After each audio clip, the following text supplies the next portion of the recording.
At 568 pounds, my next guest is easily the biggest fighter in championship wrestling. Yokozuna. The name carries weight. His eating habits are legendary. Beautiful sight to see my Yokozuna just eating. When he's eating, I'm happy. Have you ever had turkey tails? The monumental life of Yokozuna is full of incredible backstage stories. And the toilet just came off the wall. Yokozuna backstage was totally different than what the fans saw on TV. In this documentary, we shed light on his humble personality, his big heart, and the dark addiction that led to his downfall.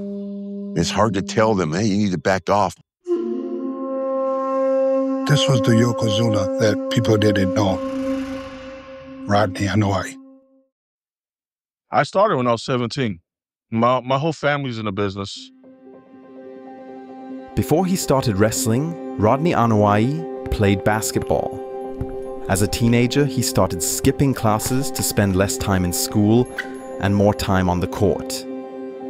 Rod grew up in L.A. It was a rough neighborhood, man. There's a lot of gangbangers back in the day. Rodney's family says he was generally a good kid, but with bad influences around every corner, his parents feared that he might go down the wrong path. In 1985, when he failed to graduate high school, his parents sent him to Florida to live with his uncles, 𝗏𝗏 and 𝗖𝗛𝗏𝗏. Throughout the 1970s and the 1980s, there was no tag team on the face of the planet that held as many tag team championships as 𝗏𝗏 and 𝗖𝗛𝗏𝗏, the Wild Samoans. Growing up, he had watched his uncles wrestle on TV. Now he was supposed to start training with them in wrestling school. By doing it, you gotta sweat. You gotta get in there and sweat. Rodney was overweight, but that didn't stop him. He fell in love with professional wrestling and earned respect through discipline. You know, I would think he's tired because he's the bigger one from up. He wanted to keep going and keep going. He never quit. Training with his family, Rodney and the others formed close ties that would last a lifetime. They threw big parties in their backyard with tons of meat on the grill and everyone dancing.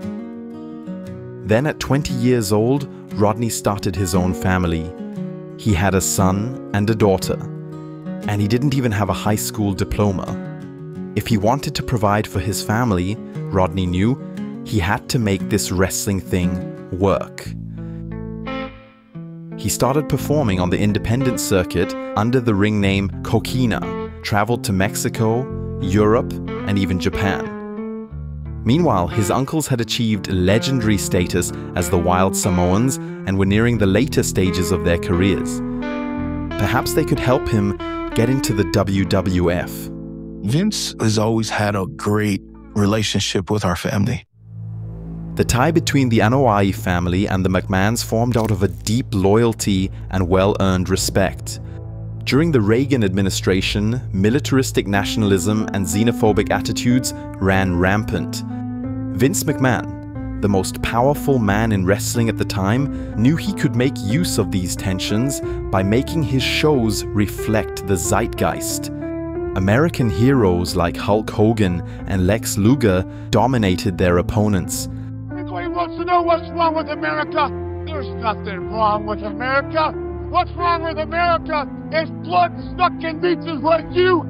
Foreign or exotic-looking characters like 𝗏𝗏 and 𝗖𝗛𝗏𝗏 were the perfect bad guys.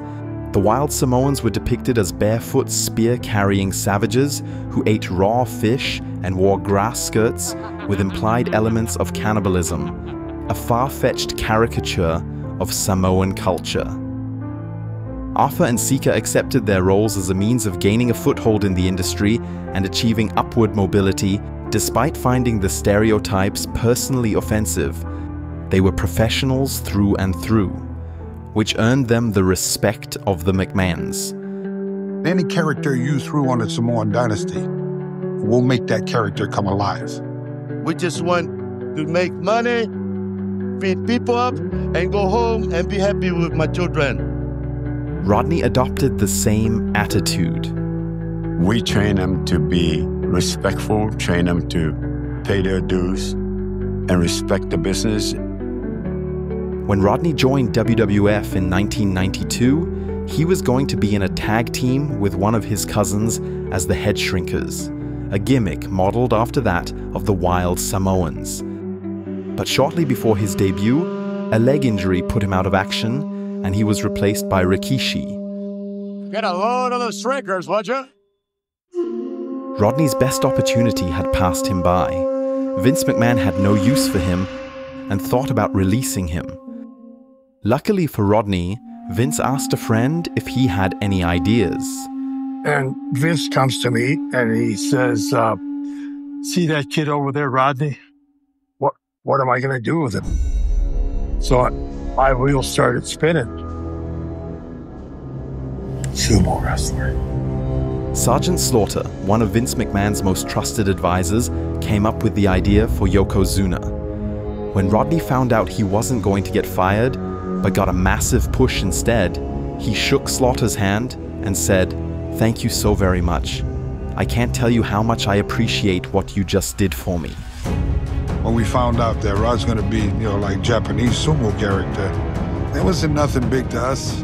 It was like the first time I really saw one of my family members be depicted larger than life outside of being a Polynesian savage, essentially. So it was really cool to see one of our family members step outside of the box.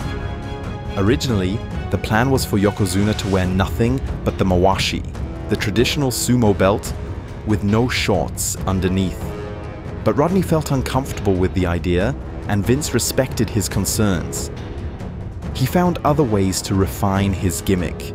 Before the fight, he would throw salt to purify the ring, inspired by the 𝗖𝗛𝗣𝗎 ritual in sumo wrestling. Weighing 505 pounds, Yokozuna! Yokozuna weighed around 500 pounds, which puts him at a body mass index of 60.9. His grim stare pierced his opponent's eyes. His banzai drop shattered rib cages.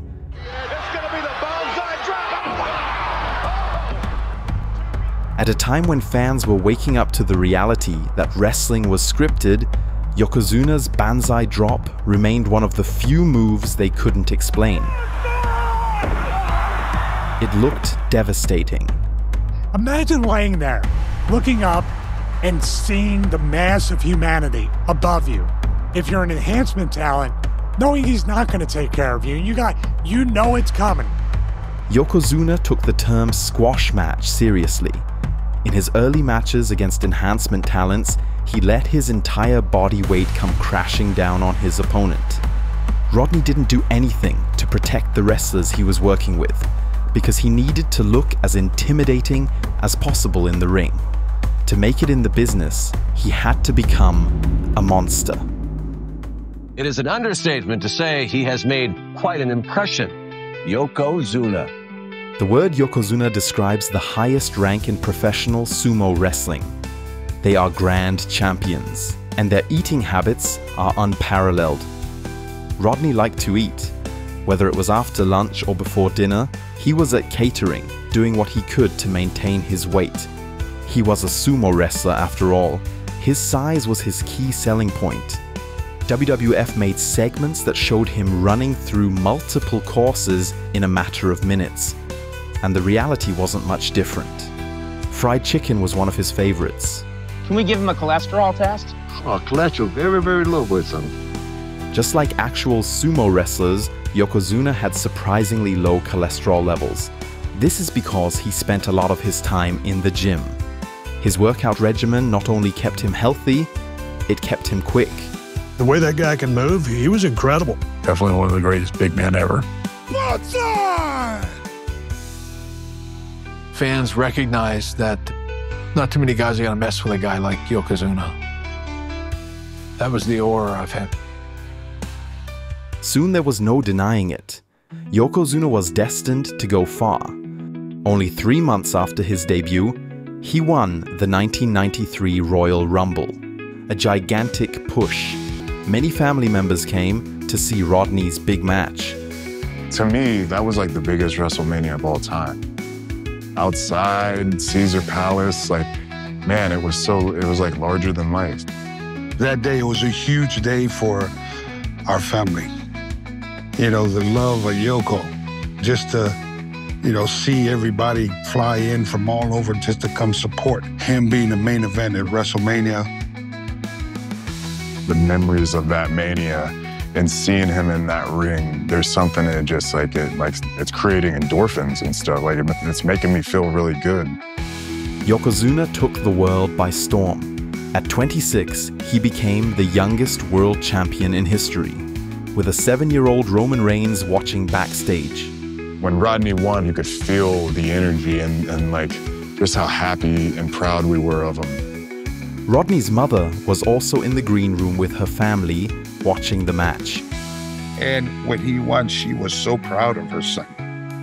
I can't tell you how proud she was to see her baby boy win the strap. Las Vegas, close there by all the family members. And then here he comes. It was my harebrained idea, and it caused quite a controversy. Bret Hart had agreed to put Yokozuna over, believing it was part of a long-term plan to elevate new talent. And I thought things were heading in the right direction, pushing newer, younger stars. But suddenly it was the Hulk Hogan show again. The night before the show, Vince called him and said Hogan would leave as champion. A desperate attempt to revive Hulkamania long after the glory days of the 80s. I mean, I felt like putting my finger down my throat. Yokozuna was champion for 2 minutes and 6 seconds, one of the shortest runs in history. But he didn't mind. The belt didn't fit him anyway. The thing that I really liked about Yoke was he was so easygoing, laid back, cool in the gang. There's not a guy on the crew that did not like him. There's not a guy on the crew that didn't respect him. In 1993, Rodney made friends with The Undertaker. Man, he was just an awesome dude. Some of the best times of my life were running with Rodney. Just one of my nearest and dearest friends.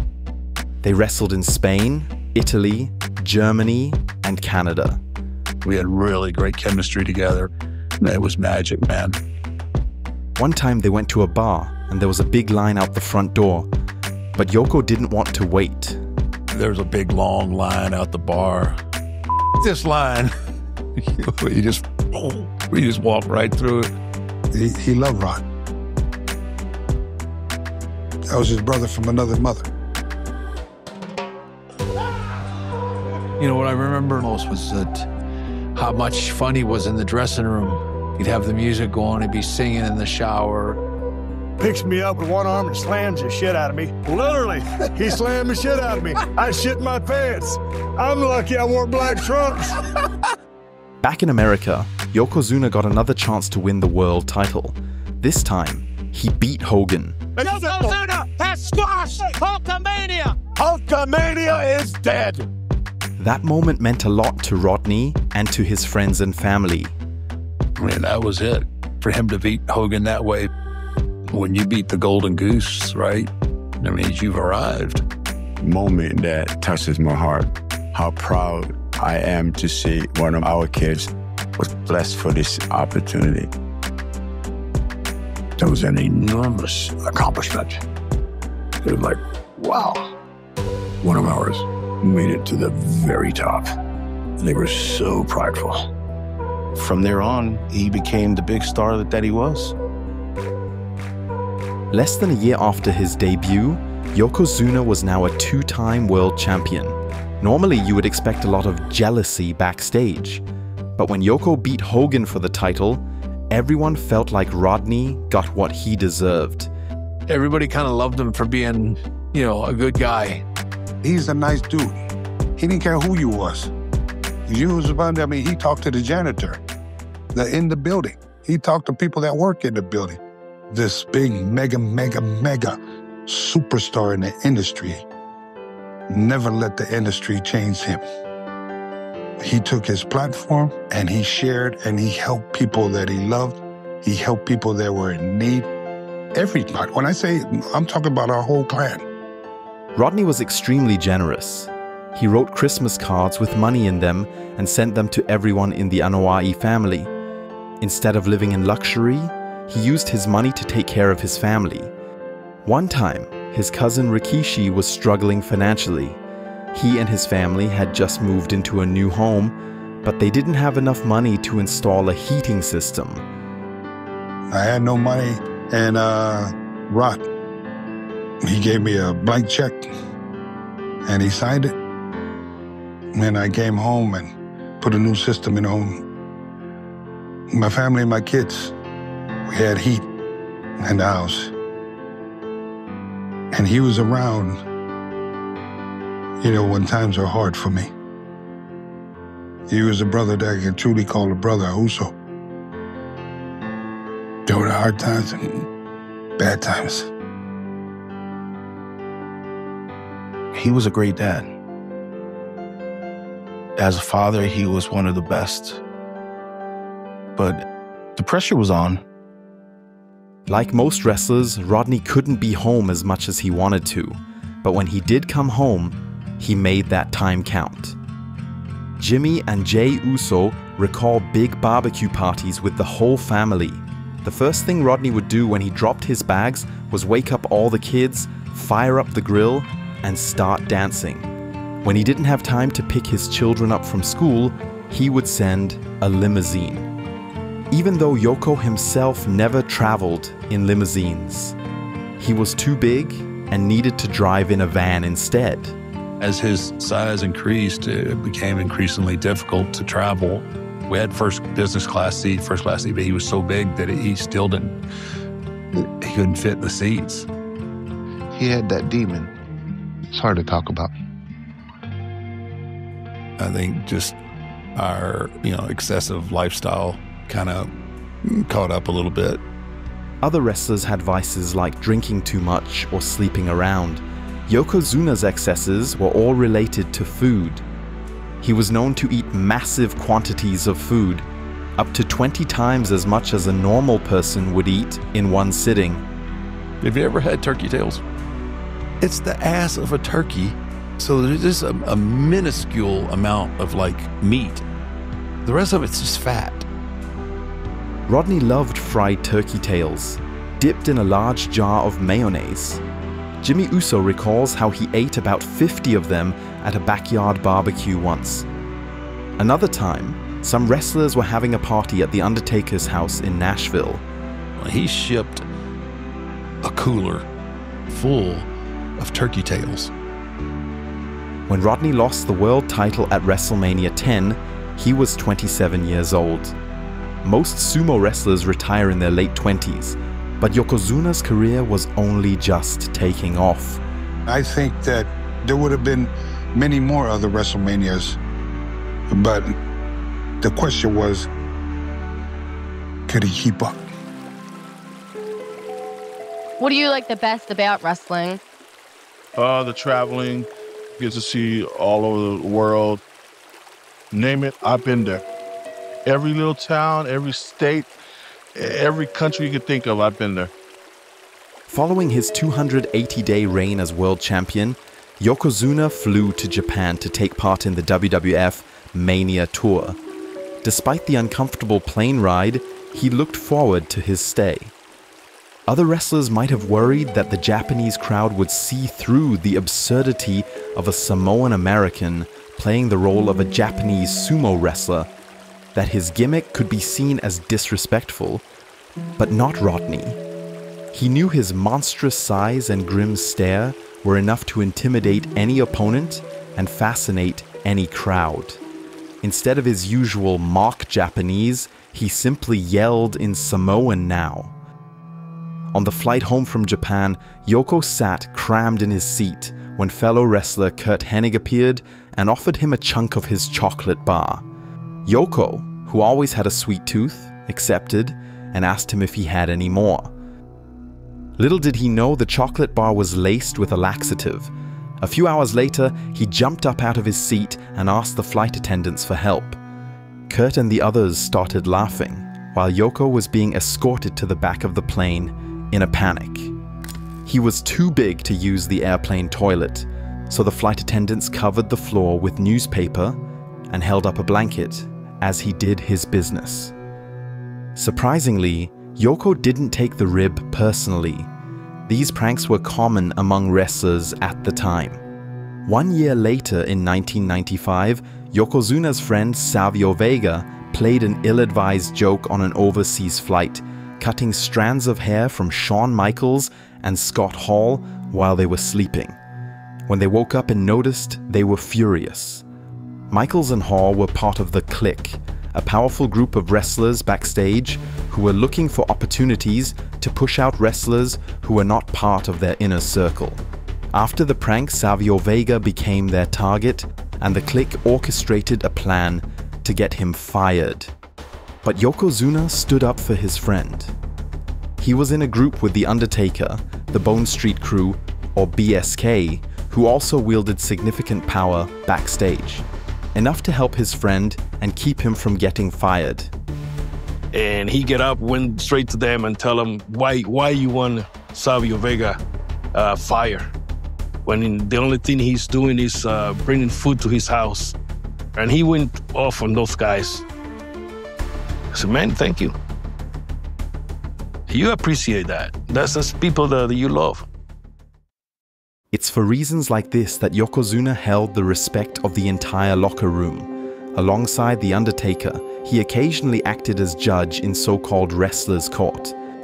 The BSK stood for order and justice in the locker room. Mistakes, disrespect, and fistfights were punishable by apologizing, carrying someone's bags for a week, or paying a bar tab for the entire roster. Still to this day, Yokozuna is like one of the most respected wrestlers that ever walked down that aisle.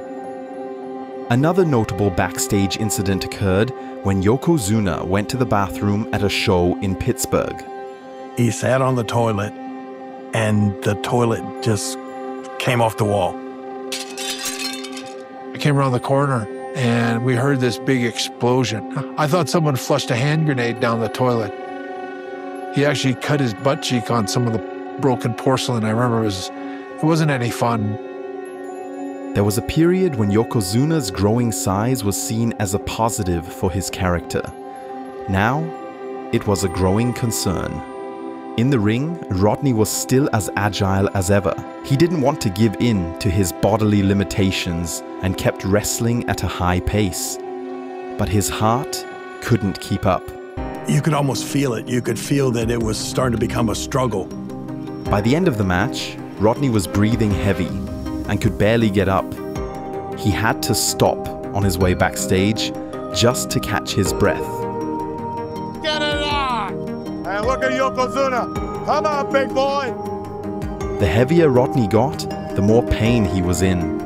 His knees and his back were making it harder and harder to exercise, which further affected his health. Exercise is the one thing that keeps sumo wrestlers healthy. But there's only so much the human body can handle. Yoko thought everything was alright, as long as he could still perform safely without injuring his opponents. But one day, he couldn't. 𝗖𝗛𝗎𝗬𝗥𝗚𝗚 suffered a neck injury taking the banzai drop from Yokozuna. To this day, he can't turn his head all the way because of this injury. Yokozuna, the big attraction, was now a liability. Backstage officials tried to get him to lose weight, not just for his opponent's sake, but for Rodney himself and his family. They were worried he was going to die. At that point, it was about Rod's health.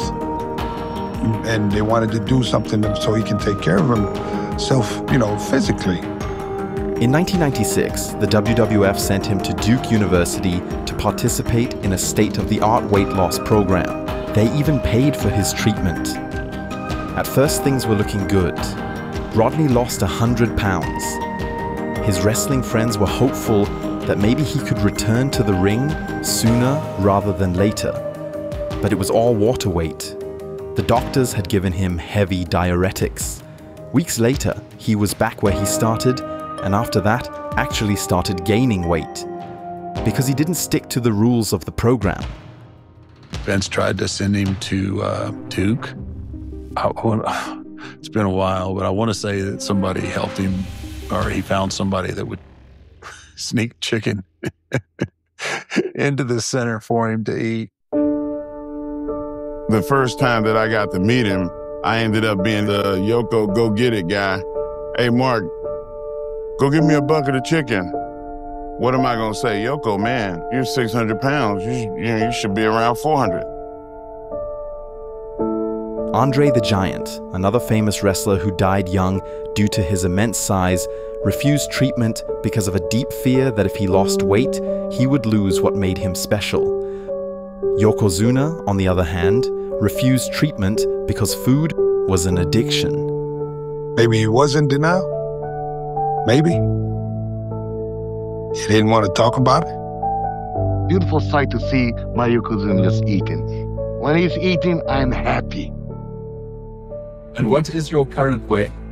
Right now, I'm 641. Yeah, it was real sad to see because his weight kept increasing, and he liked to eat, and has that gene that he just kept growing, man. It's hard to tell somebody like, hey, because Yoke's always been big like that.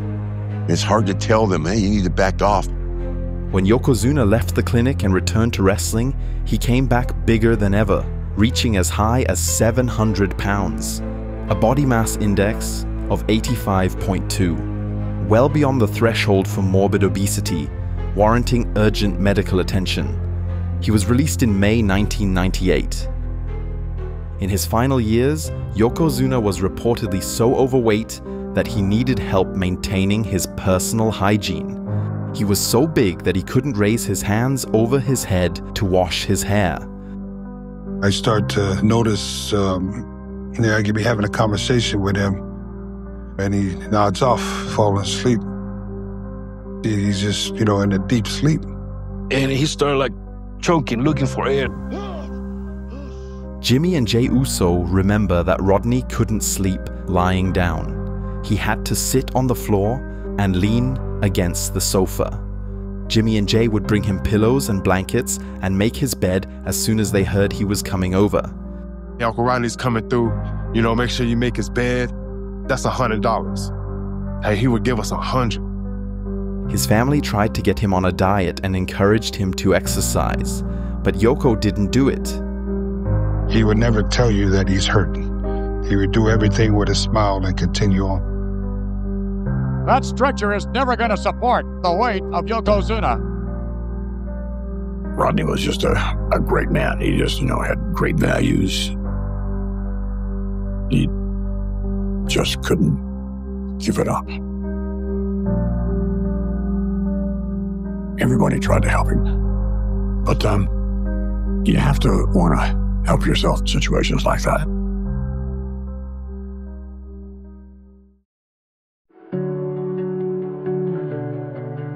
In August 1998, Rodney helped open a wrestling school in Las Vegas. Fulfill everybody's dreams, and that is to become a professional wrestler. Anybody out there that's got the heart and the desire. He started taking in people that had no place to go, just like his uncles had done for him in the past. He just couldn't see them on the street.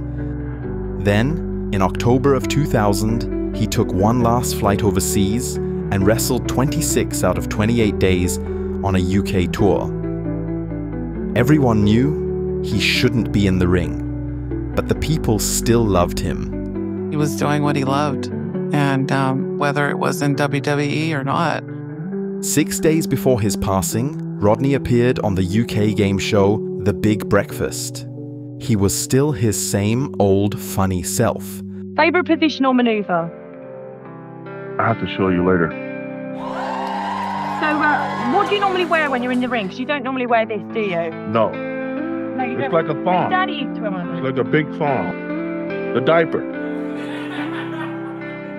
On October 22nd, 2000, Rodney made one last phone call to his family.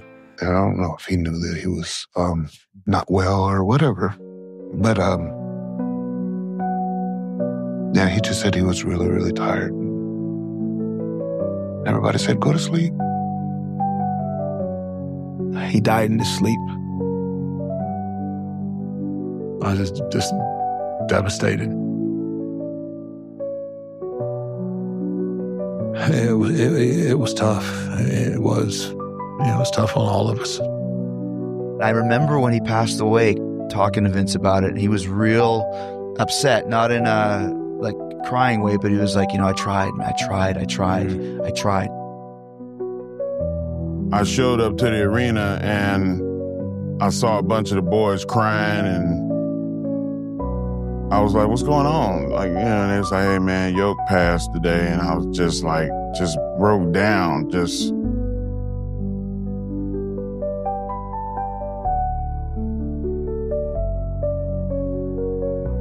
I named my son after him. This is Rodney, named after his grandfather, 𝗚𝗙𝗚𝗚𝗧 Yokozuna. Weighing 505 pounds, Yokozuna! Rodney was many things to many people. A husband, a father, a mentor, a friend, and above all, an inspiration. He's our first top guy, first title bearer that held the responsibility in a global product. He stood for those kids around the world that are big kids, that you're told that you're too slow, that you'll never make it, to prove people wrong. Rodney's life was short, but he made his time count. I wish Yokozuna was still around because I think that he was one of the best big men to ever get in the ring. And as big as he was and as fierce as he could be on TV, one of the absolute nicest guys. He was truly amazing. 1 year after his passing, Rodney's family organized a tribute show in his honor. Some WWE stars made time, despite their busy schedules, to be there for him. It was a no-brainer. It was like, oh yeah, I definitely got to be on that show and go out and do that for Rod. Everybody was just happy to be there. Some of us already start drinking Jack Daniels because I know that's what Robert wants, It's like a celebration. All right, we're going to celebrate. The story of Yokozuna is often labeled a tragedy, but when members of the 𝗖𝗏𝗧𝗖 family talk about him, they emphasize pride and continuity over grief and loss. They remember his selfless nature and talk proudly about his achievements. Everything changed for everybody because of Yoko. I knew how much it meant to him, to get the opportunity and the trust from the company that the big man can carry the ball. It was like the first time I really saw one of my family members be depicted larger than life outside of being a Polynesian savage, essentially. So it was really cool to see one of our family members step outside of the box. Rodney was a trailblazer. His flame burned brightly, his spark inspired many, and his light will shine on.